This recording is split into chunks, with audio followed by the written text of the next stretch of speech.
Hello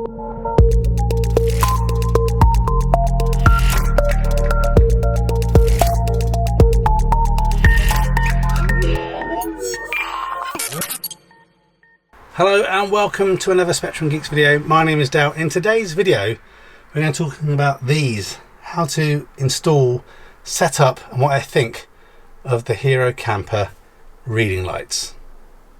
Okay, so if you are interested in getting a set of these reading lights, the Hero Camper reading lights, obviously you get them from your local Hero Camper dealer. Here in the UK it's Fun Fit Adventure, so hit up Richard Brown and he can sort you out with a set of these. I'll put a link in the description down to the shop. So before I show you installing them, let's have a little look, see what's inside the box. Okay, so this is what we get. We get two of these reading lights. They're only 2 watts, model SH038. We get a couple of cables with kind of push fit waterproof connectors, which is quite nice. We get a little bag with some zip ties, I guess some mounting screws, and a lot of mounting brackets. We'll see how that fits together in a moment. And then we get the little book of instructions. 5 steps to get these installed. And I think it should be relatively easy based on the little look that I've had. We'll pop open these lights so you can see what they look like. They're actually better than I expected. So these are a little bit pricey, as with any kind of branded product, especially from someone like Hero Camper, but they're not just a light. So let me pop it open and I'll show you what I mean. Okay, so we pop open the box, show you what one of the lights looks like before we install it.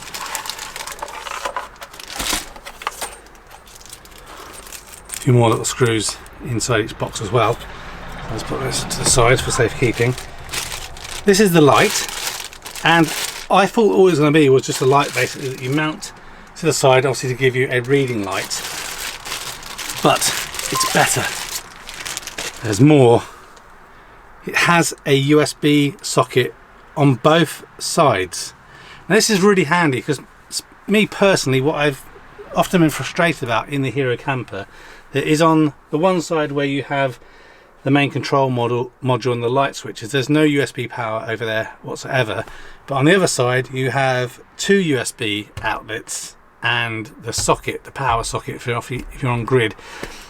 And I sleep on the left, my wife sleeps on the right, and it's easy for her to charge her phone up overnight by plugging into the USB, and I can easily do that unless I wanted to have a USB cable running all the way over, but I didn't bother doing that. But now that won't be a problem. It's going to be even easier to be able to have these mounted and have the phones charging somewhere. And if you've seen some of my previous videos, do a little overlay, I've got these little phone slidey in pocket things that I put both sides, more just so you didn't lose your phone overnight. But if I could do this again, I knew I was getting these, or I knew these don't exist, I would have mounted them over the back. So I might look at doing something similar to that in the future once we've got these installed. But installation should be relatively simple. We'll see just how simple it is. But let's get, first things first, I think, need to pull the seats forward and clear out all the crud that I keep behind there, so I've got easy access to run the cables. So that took me longer than I thought it would. Don't know about you, I forget just how much stuff you can store behind the seats in the Hero Camper. We've got 4 blankets, 4 Helinox chairs, a little mini table, first aid kit, batteries, headlamps, portable torches, screwdrivers, all sorts of stuff behind there. But anyway, now we've got things cleared, we can work on how we're going to do the routing of the cables. So basically, when it's going to work, obviously there's 2 sets of cables in here. We'll get them out in a moment. One is a longer one to reach to the far side, and the other one over here. This is both going to tie in, hopefully really simply, into the bus bar that we have here on the Hero Camper. Just loosen off a couple of the screws, which will then tie this into the 12-volt system. So again, even if you're off grid, these lights should work. And again, only using 2 watts each, it's going to be really low pull on your battery system. So let's kind of reposition the camera so we can see where things are.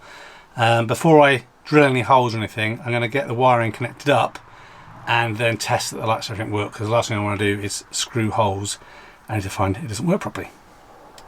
Okay, so I'm all ready to kind of set up these cables in a test position. I'm going to do my best to position the camera so you can see the bus bar and everything.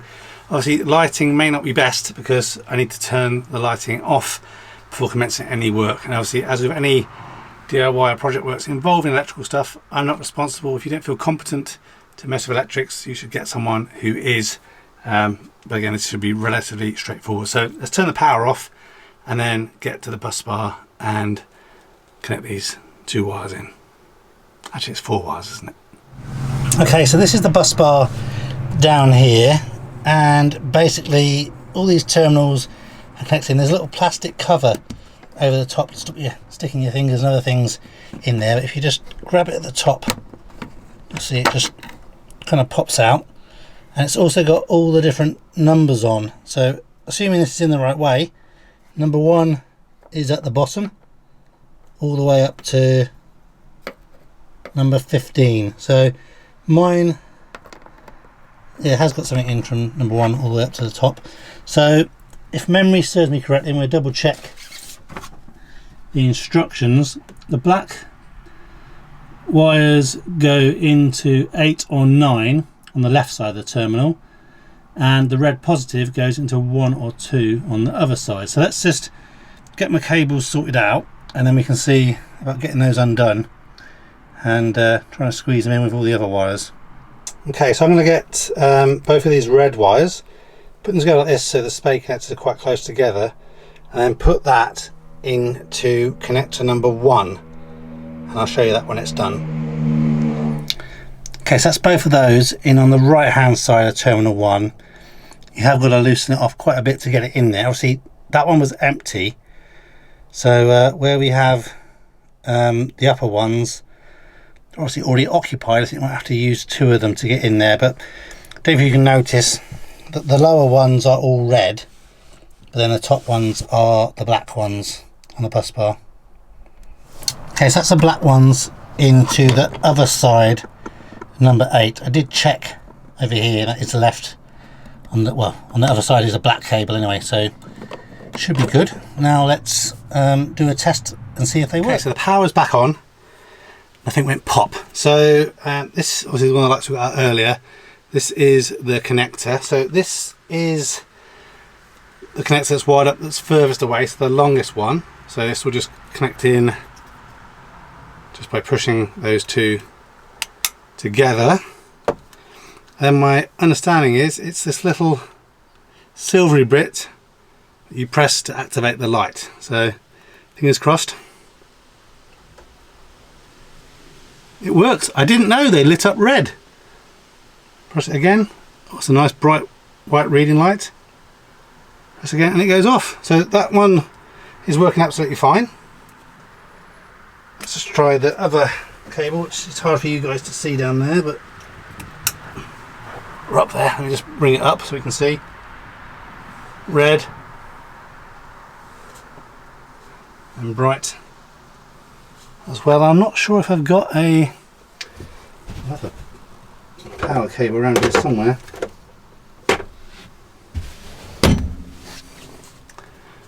We'll check the USBs later after we've installed them, but at least we know everything works. Let me just do a test. Actually, if I turn the light on so we can see it kind of beaming, I think you can kind of see it in the background. If I'm trying to reach across and turn the power off at the same time, actually just swap the plugs over, a bit easier. Obviously once we turn the 12 volt off, because I'm not connected to the grid at the moment, actually it remembered. That was interesting. So because obviously I hadn't cut full power, when I unplugged it and turned it back on again, it did restore. So let me just try and keep this somewhere so you can see it, and see if I can reach over, turn the power off. Obviously it should just go straight off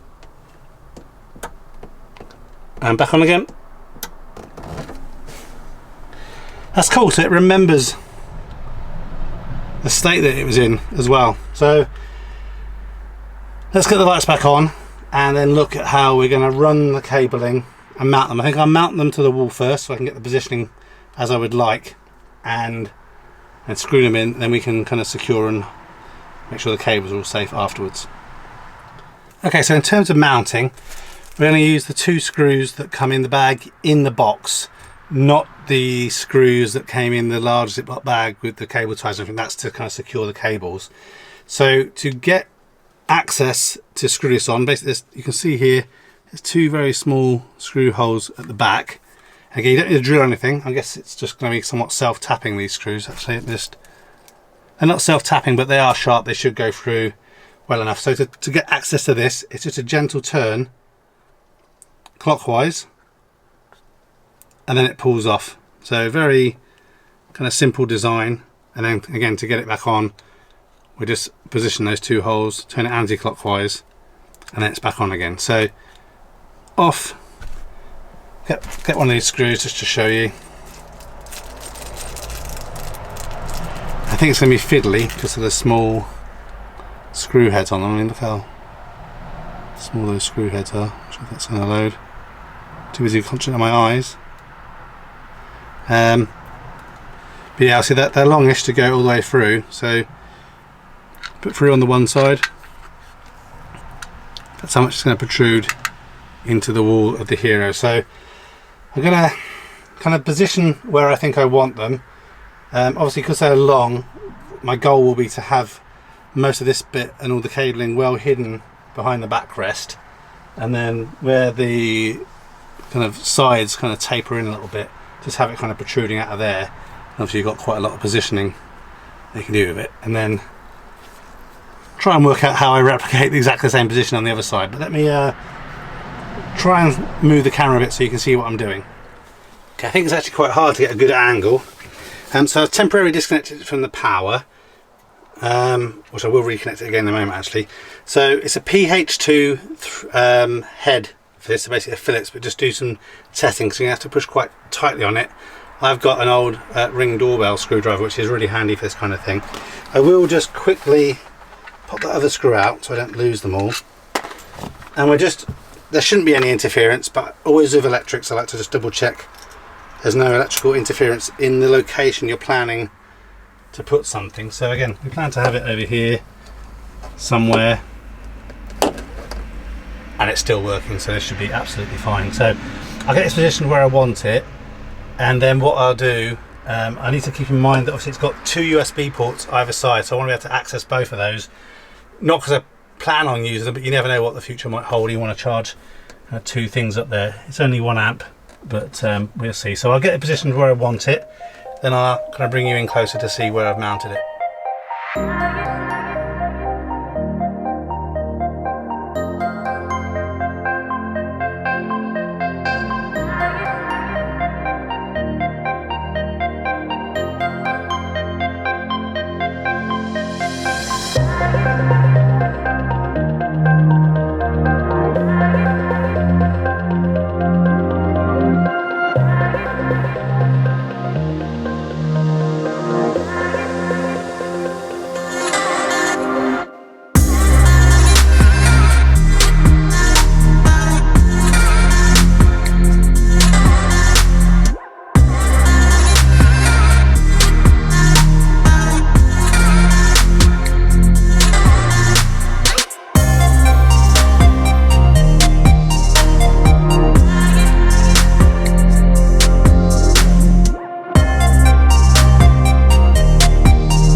Okay, it's in.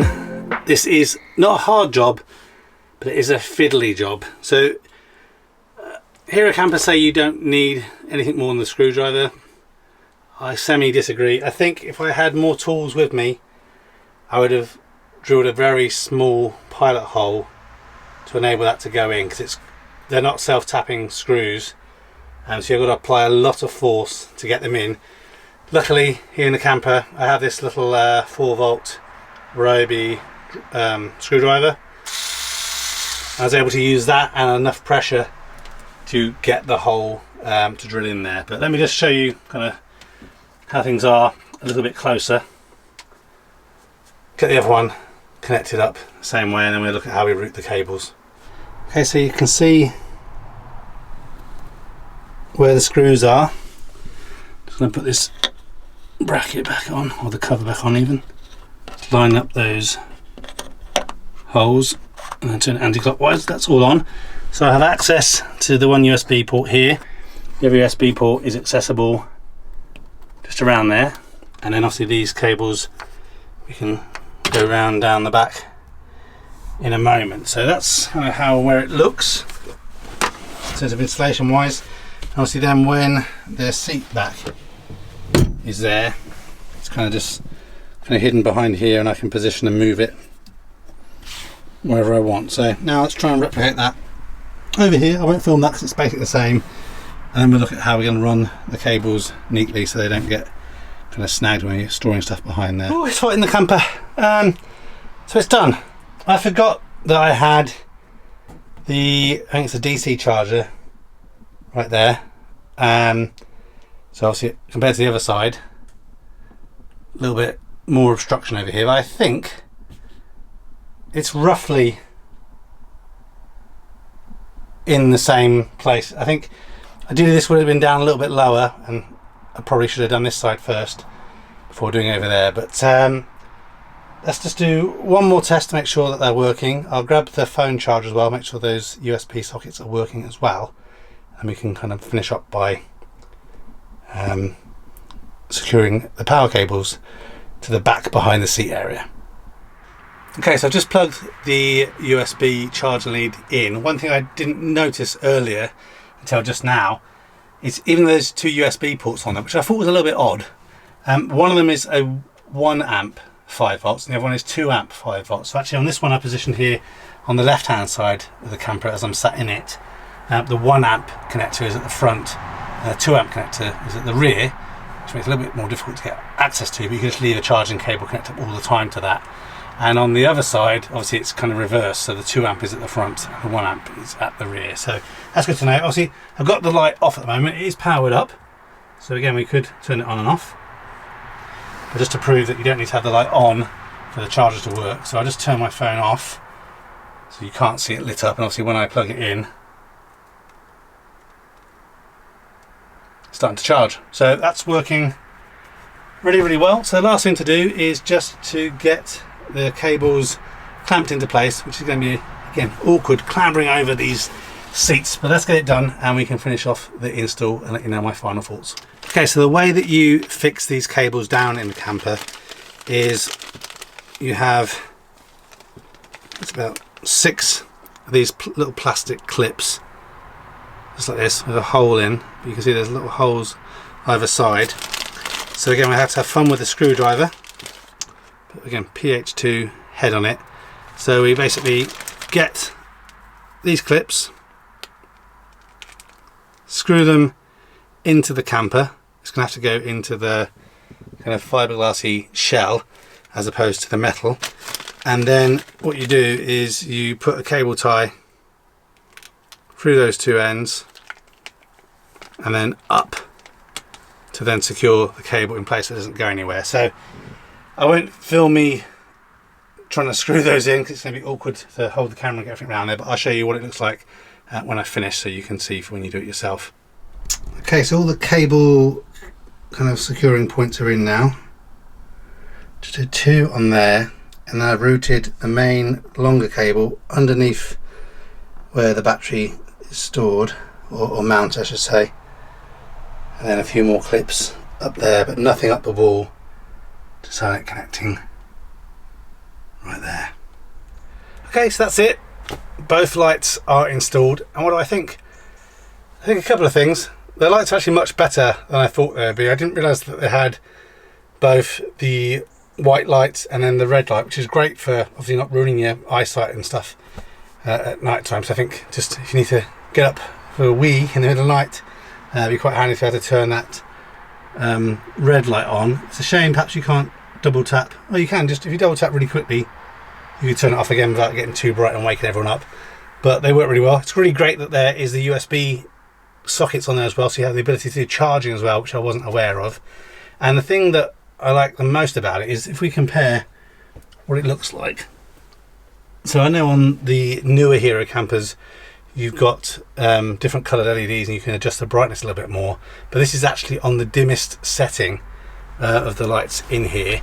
So if we can compare, actually at night time if you're just trying to read a book and perhaps your partner's trying to sleep, it can be a bit difficult, whereas if we turn things off, let's have a look at the difference.